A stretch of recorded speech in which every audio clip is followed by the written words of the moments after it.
Praise God. Hello po, magandang hapon po. Magandang hapon po.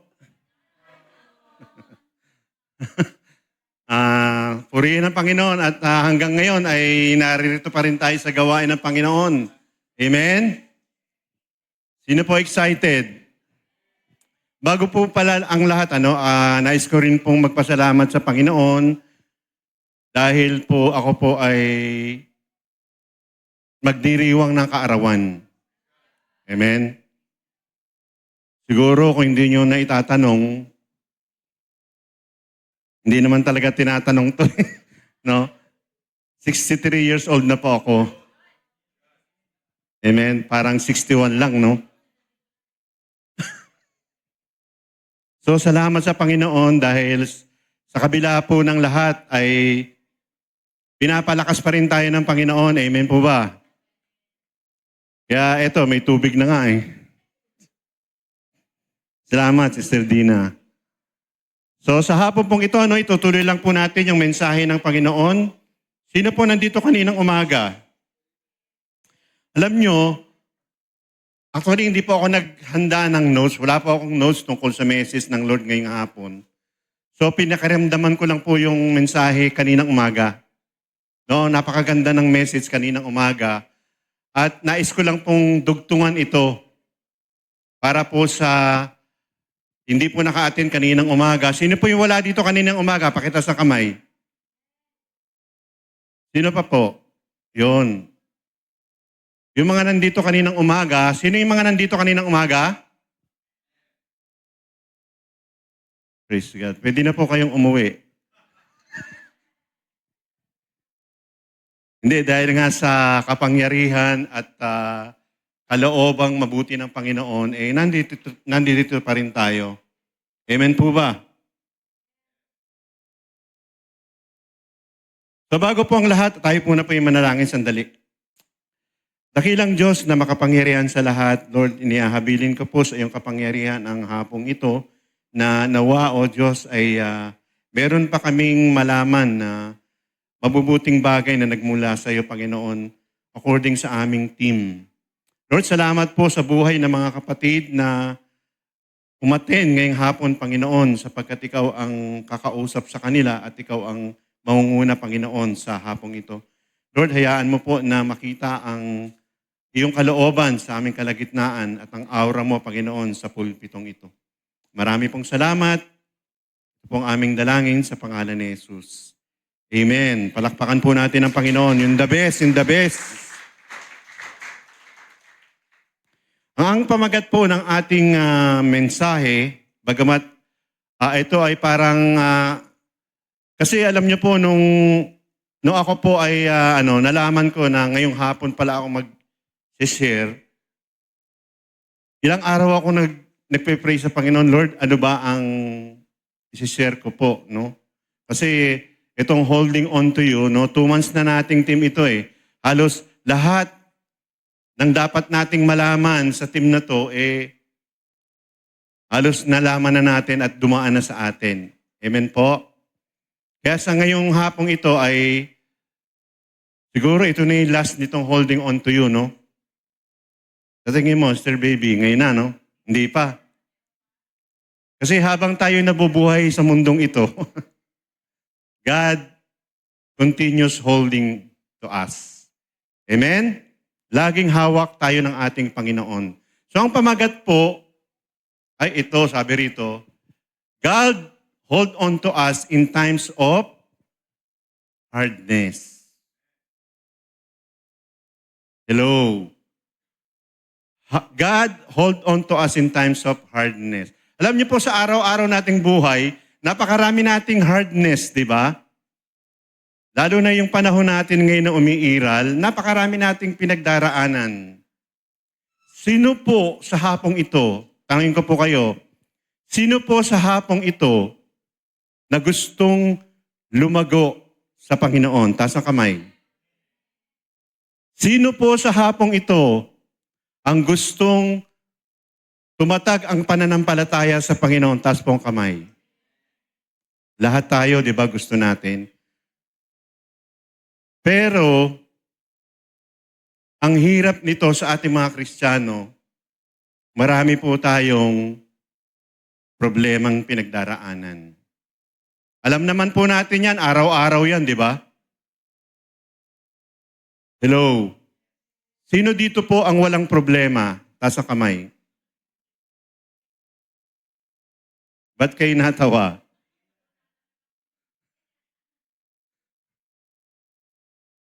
Yung mga nandyan pong kabataan, yung mga walang problemang kabataan, wala ba? Wala, no?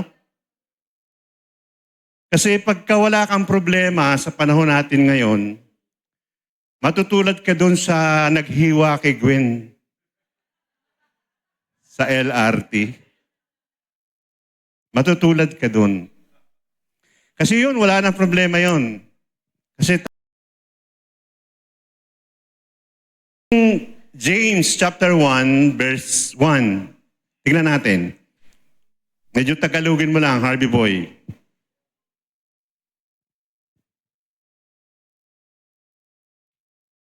Sabi rito sa James chapter 1, mula kay Santiago, na lingkod ng Diyos at ng Panginoong Hesukristo, mahal ko mga mananampalataya. Di ba sabi ni Pastor Tony noong nakaraan, yung mga unang sulat ng mga lagi may pagbati yan, di ba?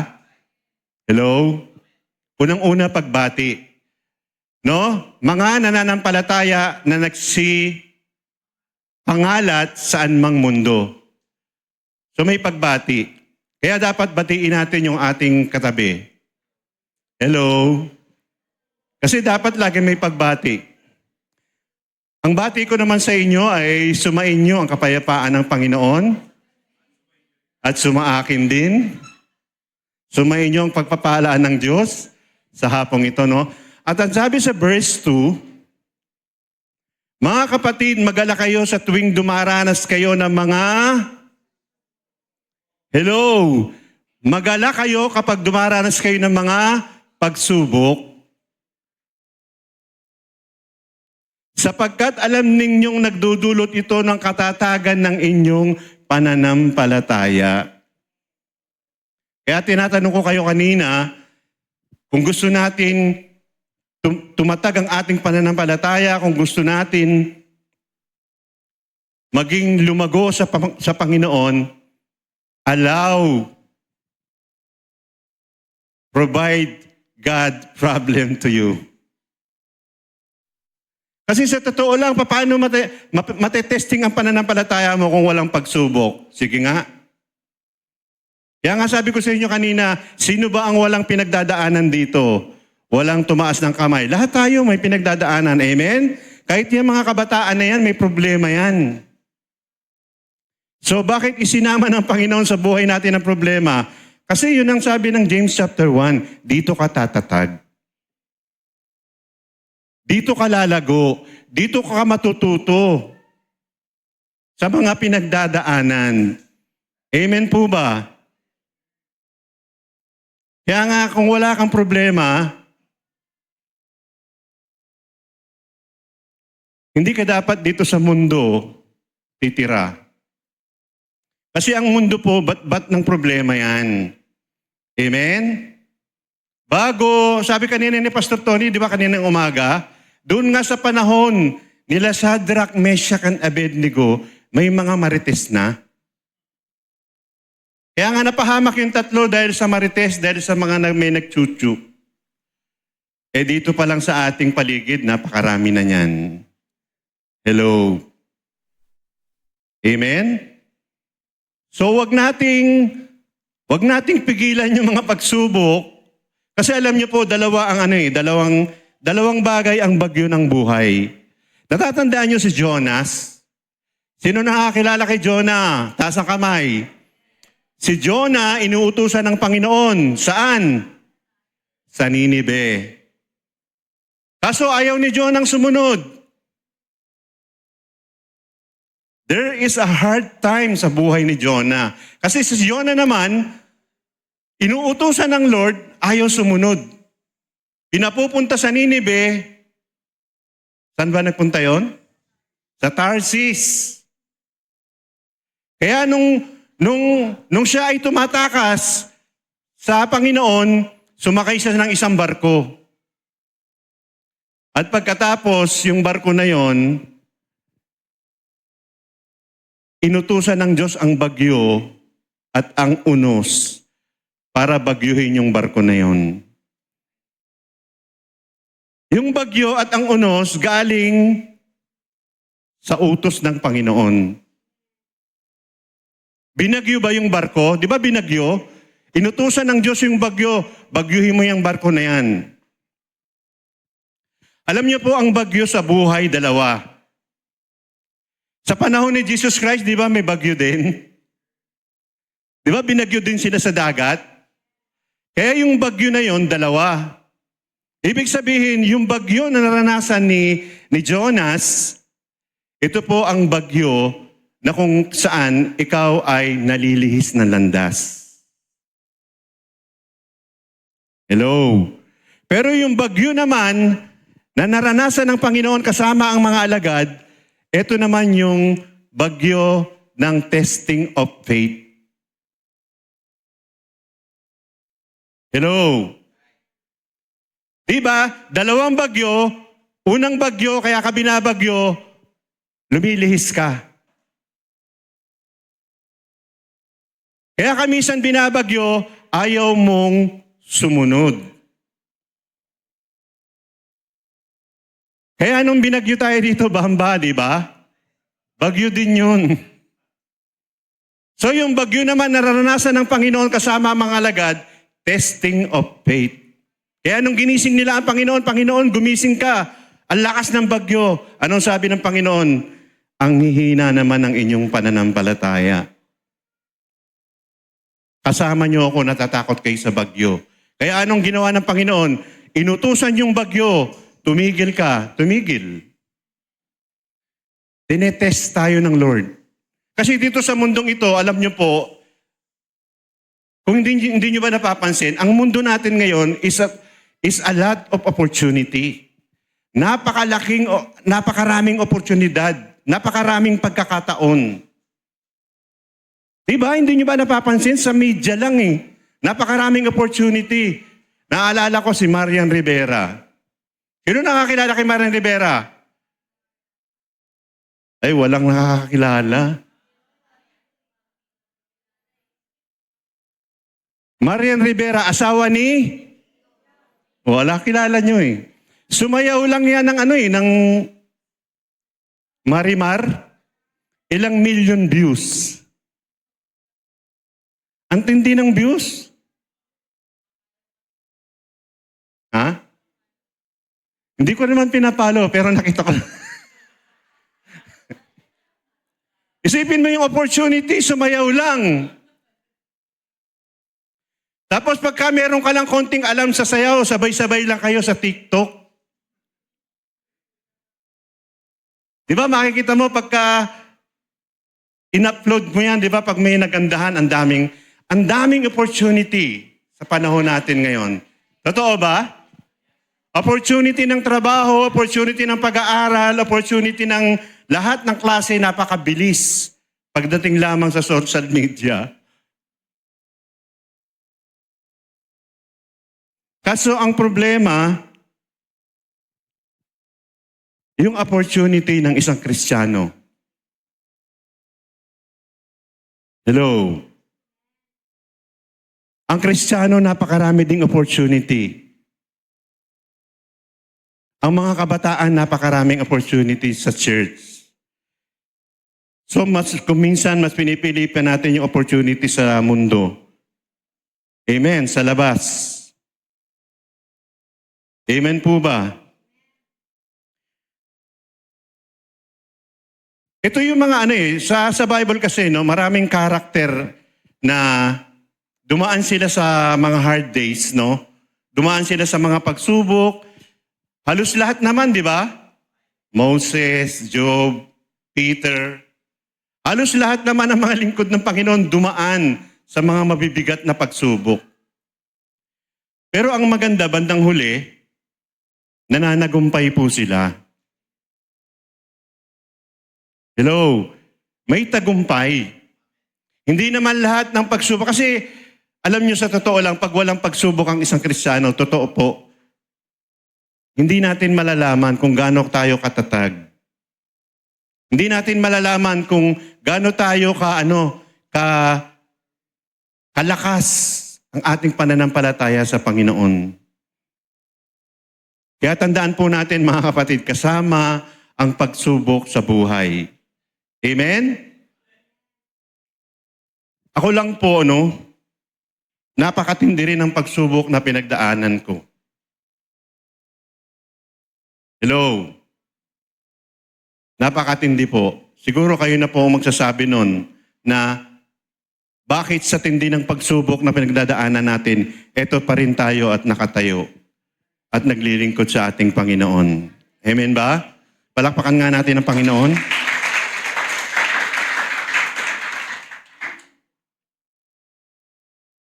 So maraming mga karakter sa Bible ang dumaan sa pagsubok, dumaan sa hard times. Katulad ni Job. Kilala niyo ba si Job? Yung anak ni Belisa? Yung mga malikot? Alam niyo po si Job, sabi ng Panginoon sa kanya, sabi rito sa nakalap kong information kay Job, ang sabi niya, ang sabi ng Panginoon, wala na sigurong tatatag pa kay Job sa pinagdaanan. Wala nang tatatag pa. Sabi nga ng Panginoon sa kanya, kay Satanas, sabi ng Panginoon, nakita mo ba yung lingkod kong si Job? Hindi gumagawa ng masama, sumasamba sa akin, pinagpapala ko. Pero ang sabi dito, napakaganda ng kanyang pangalan, napakaganda ng kanyang kabuhayan. Si Job pala, kumbaga iisipin mo, wala nang problema sa buhay, Kasi nasa kanya na lahat Mayaman siya nung time niya. Meron siyang mga anak. Ang ganda ng kabuhayan. At biglang dumating sa kanya ang mabigat na pagsubok. Pero mapapansin nyo, ano ba ang kinahinat na ni Job nung naranasan niya yung pagsubok? Di ba bandang huli, nagtagumpay pa rin siya? Kasi sa pagsubok na daranasan natin, laging may tagumpay. Sabi nga sa James, di ba? James chapter 1, verse 3.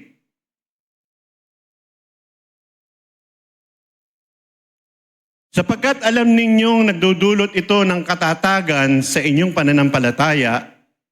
4. Kaya tiisin ninyo ang mga pagsubok upang maging ganap at walang anumang pagkukulang ang buhay nyo. Tiisin. Maging matatag. Tiisin ang pagsubok. Paano ba tinitiis ang pagsubok? Paano? Ewan ko sa inyo. Basta, pag may dumating na pagsubok, kailangan matatag tayo. 5, verse 5. Kung mayroon mang nagkukulang sa inyo ng karunungan, kanina, kinote ito ni Pastor Tony, humingi siya sa Diyos at ibibigay ito sa kanya ng walang pagmamaramot at panunumbat. So sa kabila pala ng pagsubok, kailangan natin ng talino. Sa kabila ng pagsubok, kailangan natin ang wisdom ng ating Panginoon. Di ba? Hindi naman kasi tayo pababayaan na sige, may pagsubok ka. Pero wala ka man lang wisdom o knowledge para mapagtagumpayan yung pagsubok mo. Bibigyan ka ni Lord. Amen? Sa verse 6, verse 6. Ngunit dapat magtiwala ang humihingi at huwag magduda. Pag humihingi tayo, nagpipray tayo, huwag magtiwala tayo. Dahil ang taong nagdududa ay katulad ng alon sa dagat na tinatangay at pinapadpad ng hangin. Walang direksyon. Kapag ka pala humingi ka ng katalinuhan sa Diyos, bibigyan ka kasulang magtiwala ka at huwag kang magduda. Alam niyo yung alon sa dagat? Hinahampas ng hangin kung saan-saan, walang direksyon. Parang ganun. Parang ganon ang isang Kristiyano na nagdududa sa ating Panginoon. Pero di ba pag ikaw naliligo ka sa dagat ba, gustong-gusto mo yung hampas ng alon? Naaano ka, ang tawag dun? Nasisihan ka sa mga sampas ng alon. Tapos ang sabi ng verse 7, ang ganitong tao hindi dapat umasa na may matatanggap mula sa Panginoon. Tandaan po natin, huwag tayo mag-doubt, huwag tayo mag-alinlangan. Kasi wala tayong matatanggap pag tayo po ay nag-alinlangan sa Panginoon. Amen po? Praise God. So sino pa? Ang sabi pa rito, si Peter, isa sa mga alagad ng Panginoon na nakaranas ng hard day sa buhay niya. Natatandaan niyo ba nung si Peter dininay ang Panginoon ng 3 times? Ipinagkaila niya ang Panginoon ng 3 beses. Hindi niya kilala, wala akong pakialam dyan kung sino man yan, sabi ni Peter. Pero bandang huli, nagkaroon din siya ng tagumpay sa kanyang pagkakaila.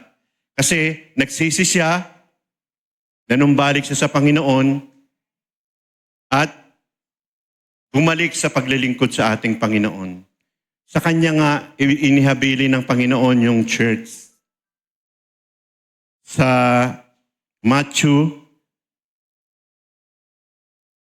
chapter 14, sa kanya nga ito ipinagkatiwala. Ang sabi niya, Peter, upon this rock I will build my church, and even the gates of hell shall not prevail against this church. So nagtagumpay siya doon. Kaya hindi na siya,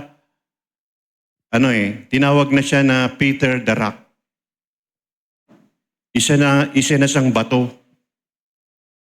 Hindi po yung shabu, Ibig sabihin po ng rock, siya po yung pinagkatiwalaan ng church ng ating Panginoon, na siya na ay yung matatag at malakas na. Hindi na nung katulad nung dati na dinideny siya. Ngayon, malakas na si Peter at siya sa kanya na nga pinagkatiwala yung church. Amen po ba? Kaninang madaling araw po, nung nagpipray ako, sabi sa akin ng Panginoon, ginising niya ako siguro mga 3:45.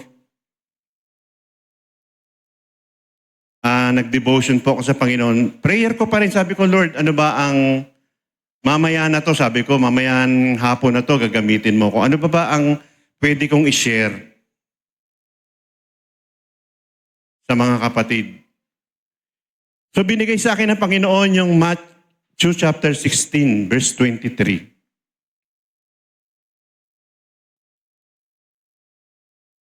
Ito po ang sinabi niya sa akin kasi sabi ko sa kanya, Lord, tulungan mo po ako.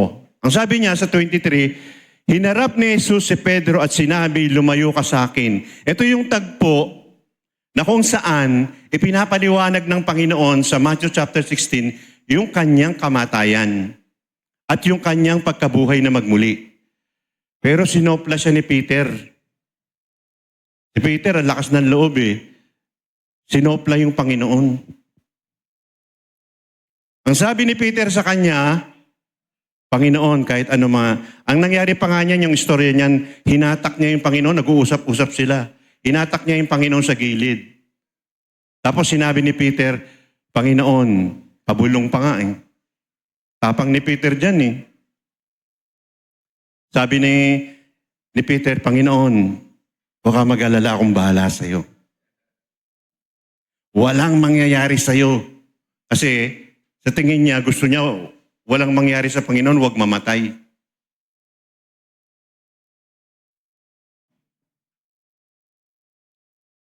Ano ba nangyari noon? Sabi ni Peter, ako bahala sa iyo, Panginoon. Walang gagalaw sa iyo dito. Kumbaga parang sa panahon ngayon, walang gagalaw. Pero alam niyo sinabi ng Panginoon sa kanya, lumayo ka, Satanas.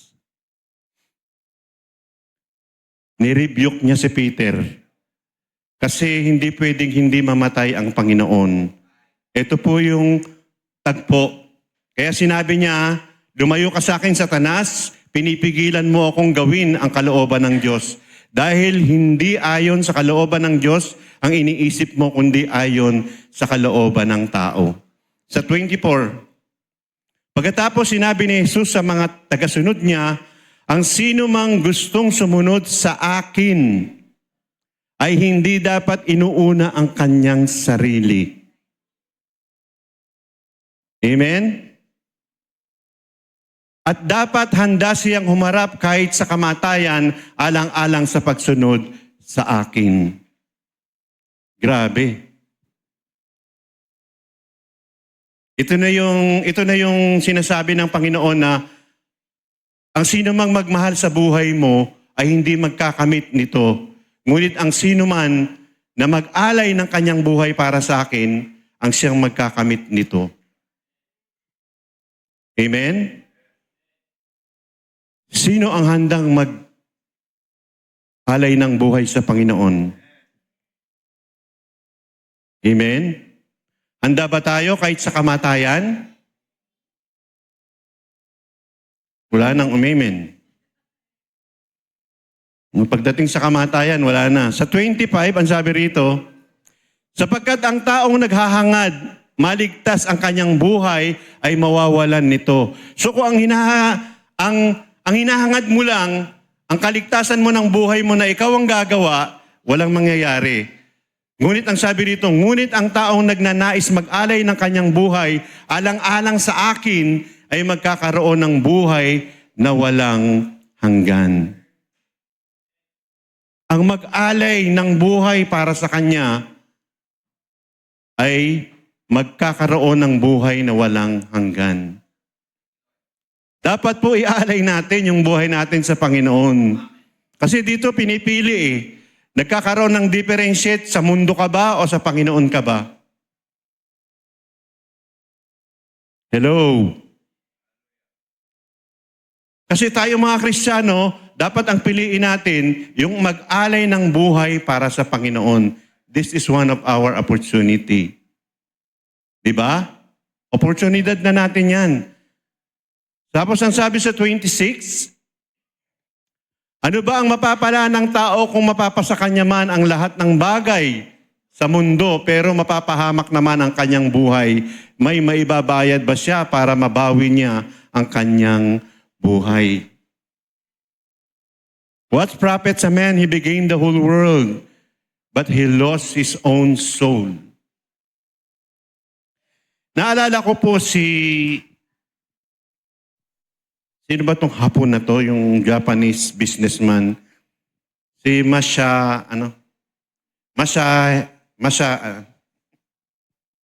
basta businessman siya sa Japan.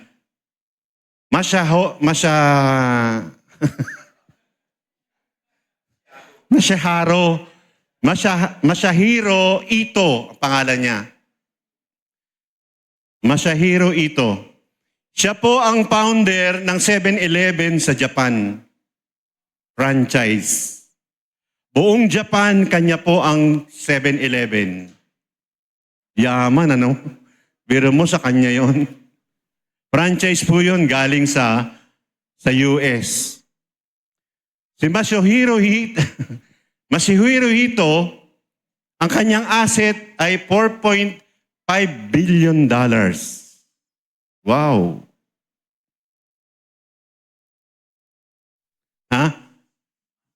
Masatoshi Hito. 4.5 ang asset niya, $1 billion. Sa Pilipinas, magkano yun? Ano yung computer natin? Hindi na mabilang. Sa Pilipinas, 250 billion pesos. Ganon kayaman ang founder na ito. Sa isang kisap mata, nawala ng kabuluhan yung kayamanan nung malagutan na siya ng hininga. Hello? Kaya ngayon sinabi sa 26, anuman Ikaw man ang maging mayaman sa buong sanlibutan.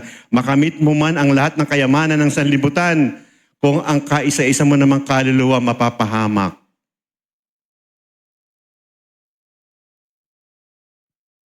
Sa isang iglap mata, nawala sa kanya yung 50 billion pesos. May madadala ba siya kahit isang 5? Wala. Meron? Wala naman siyang madadala dun eh. Kaya nga sabi ng Bible, di ba? Money is not an evil. But the love of money is the root of all evil. Sa sitwasyon nung hapon na yon, hindi ba niya Diyos ang pera? Diyos niya ang pera. Kasi hindi yun magsisikap ng ganon at hindi yun yayaman ng ganon kung hindi Diyos niya ang pera. Hello. Kanina nabanggit ni Pastor Tony kaninang umaga, huwag na po natin masyadong pag-aksayahan ang yaman ng mundo. Amen? Yes, pinagpapala tayo ng Panginoon sa kabila ng mga pagsubok na ating nararanasan, sa kabila ng mga mabibigat sa buhay natin, hindi naman tayo pinagkukulang ng Panginoon. Amen? Lagi namang nandyan ang pagpapala ng Diyos. Naalala ko si Joshua at si Caleb. Nung tiktikan nila yung promised land, di ba? Tiniktikan nila. Ang nakita daw ni Caleb at ni Joshua ay hindi naman yung malalaking kalaban. Hindi naman yung hirap. Kundi ang tinignan niya doon, sigurado pag natalo namin to, amin yung promised land. Alam niyo, hindi naman madali makamit yung promised land. May pinagagawa sa kanila ang Panginoon. Ganon din po tayo sa panahon natin ngayon. May pinagagawa sa atin ang Diyos. Meron tayong, meron tayong pinipinpoint na dapat nating pagtuunan ng pansin. Yes, mahirap, pero magtatagumpay po tayo. Amen po ba? Hello? Hello? Palakpakan nga po natin ang ating Panginoon. Hindi po tayo exempted. Lagi nating naririnig dito sa pulpito. Hindi tayo exempted sa mga pagsubok, suliranin, kabigatan, kabiguan. Hindi tayo exempted dyan, mga kapatid. Ang maganda lang dyan, sa kabila ng mararanasan natin yan, lagi nating ilagay sa puso't isipan natin na habang dinadanas natin yan, may pangako ang Diyos. Habang dumadaan tayo dyan, may pangako ang Diyos. Kasi, di ba sa wilderness, alam niyo yung wilderness, it's a symbol of, di ba? Yung ilang, kasi hindi naman gagawin ng Panginoon na paglabas ng mga Israelita sa Ehipto, ay nandun kaagad sa promised land. Merong ilang silang dadaanan. At doon sa ilang, doon pinatunayan ng Diyos kung papaano sila tatatag. Although hindi man nakapasok si Moses sa promised land, pero si Joshua at Caleb, yung kanilang henerasyon, ang nakapasok kasi sila yung nakaranas ng matinding pagsubok. Amen? Naranasan nilang magutom, naranasan nilang... Pero nung mga kapatid, ni isa sa kanila walang natuklaw ng ahas. Ni isa sa kanila hindi raw po, sabi ng mga Bible scholar, hindi po napudpod ang kanilang mga sandalyas. Pero 40 years halos sila nagpaikot-ikot sa wilderness. Ang wilderness po ay symbolizing ng paglagpas natin sa mga pagsubok. Kasi nakapasok talaga sila sa promised land. Amen po ba? Kaya tandaan po natin mga kapatid, sa pagtatag natin sa pananampalataya, sa pagtagumpay natin sa ating mga pagsubok, kasama po yan. Amen? Kasama po ang pagsubok. Huwag po natin yan alisin. Ako nga, pag ako nagpe-pray sa Panginoon, Lord, tulungan mo ako sa mga problemang darating. Tulungan mo ako sa mga trials na darating. Huwag po tayong manalangin na huwag mo akong padaanin sa trials. Hindi po ganun. Tandaan po natin, pag kayo ng prayer mo, lalo kang dadaan. Amen po? Kaya nga, may holding on to you. Kasi nga, hawak-hawak tayo ng Panginoon. Ano man ang mangyari. Di ba? Kaya nga may holding on to you yung ating team eh. Hindi naman yan ilalunch ng Panginoon, I'm holding on to you kung wala naman siya. Lagi niya tayong hawak. Sino nakakatanda doon sa sa istorya ng footprint in the sun? Di ba napakaganda ng istoryang yon?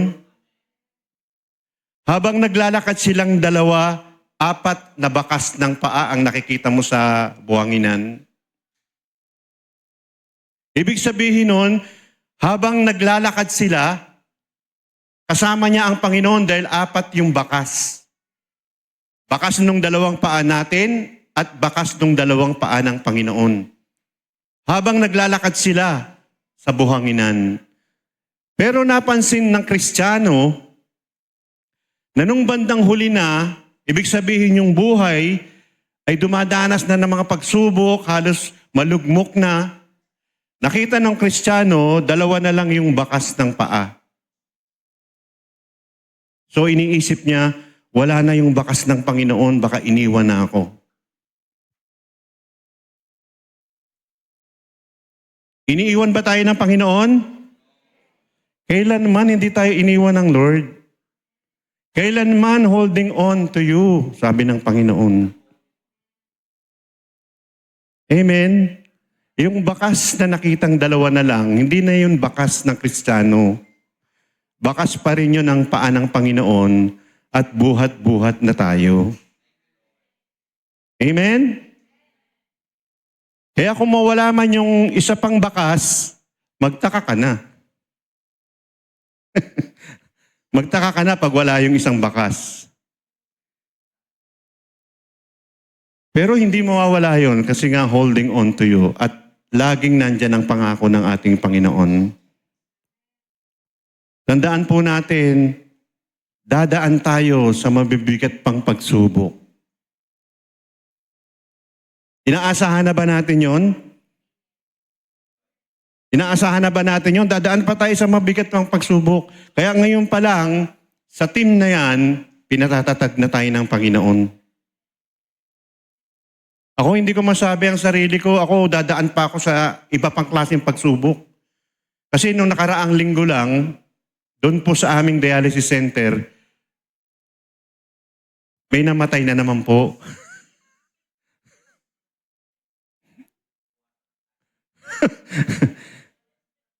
May namatay na naman.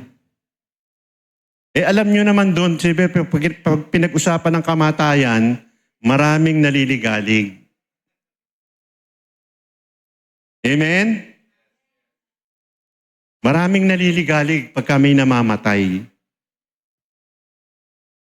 Ako, kung ako tanungin nyo ako, gusto mo ba na bang mamatay? Tanungin nyo ako. Gusto nyo muna bang mamatay? Alam nyo, hindi naman ako natatakot sa kamatayan eh. Sabi nga, di ba, una-una lang yan.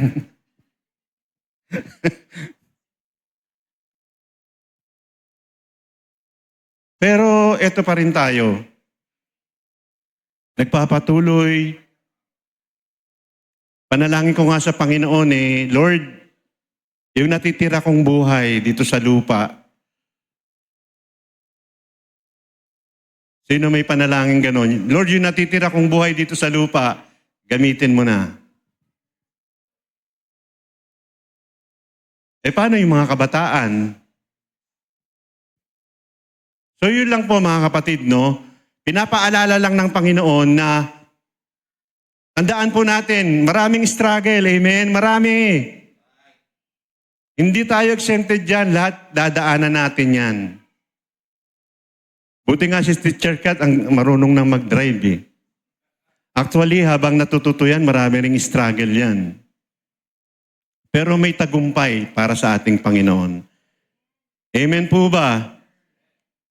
Kaya sa hapong ito, no, mga kapatid, ang paalala po ng ating Panginoon, magpakatatag po tayo sa kabila ng lahat. Amen? Palakpakan nga po natin ang ating Panginoon. At tayo pong lahat ay tumayo.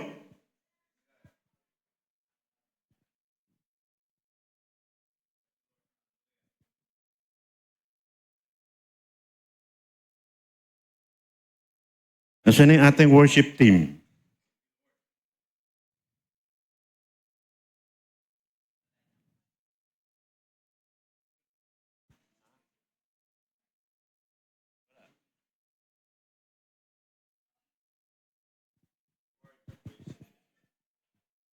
Alam niyo, itong ating worship team ay opportunity to worship our God. Awitin lang po natin yung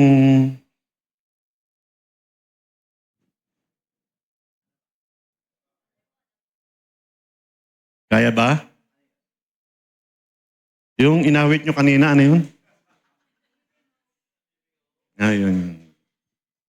So awitin lang po natin ito para madama natin yung presensya ng Panginoon habang tayo po ay nagtatapos na. Ipag-pray lang po natin yung ating buhay na kung saan ay sa mararanasan nating mga pagsubok at problema at kabigatan sa buhay.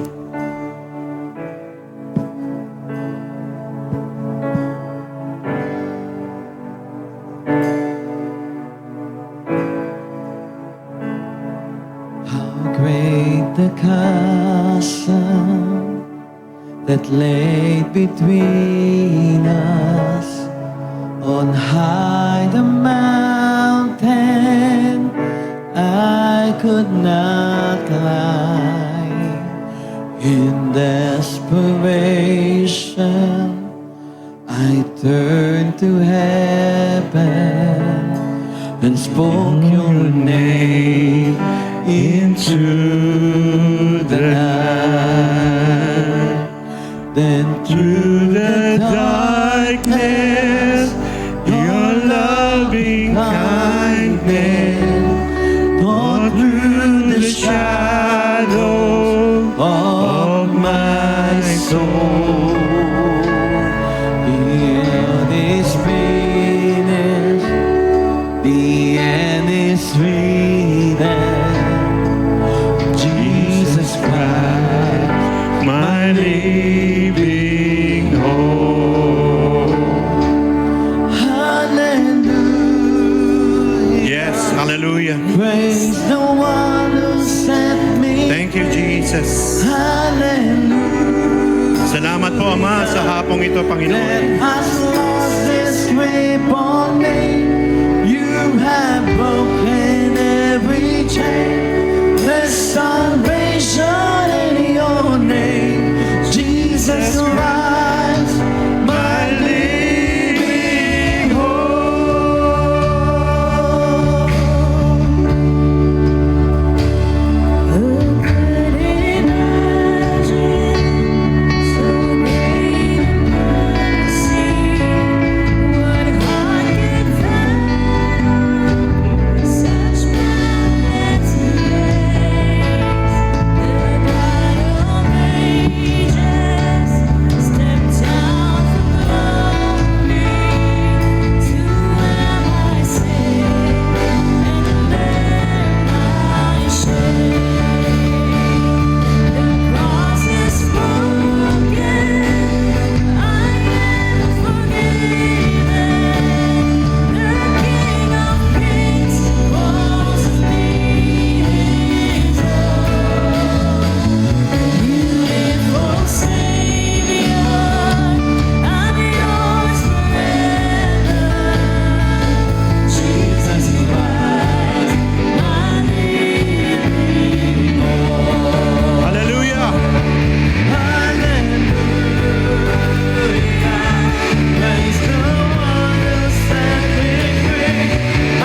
Yes, Father God.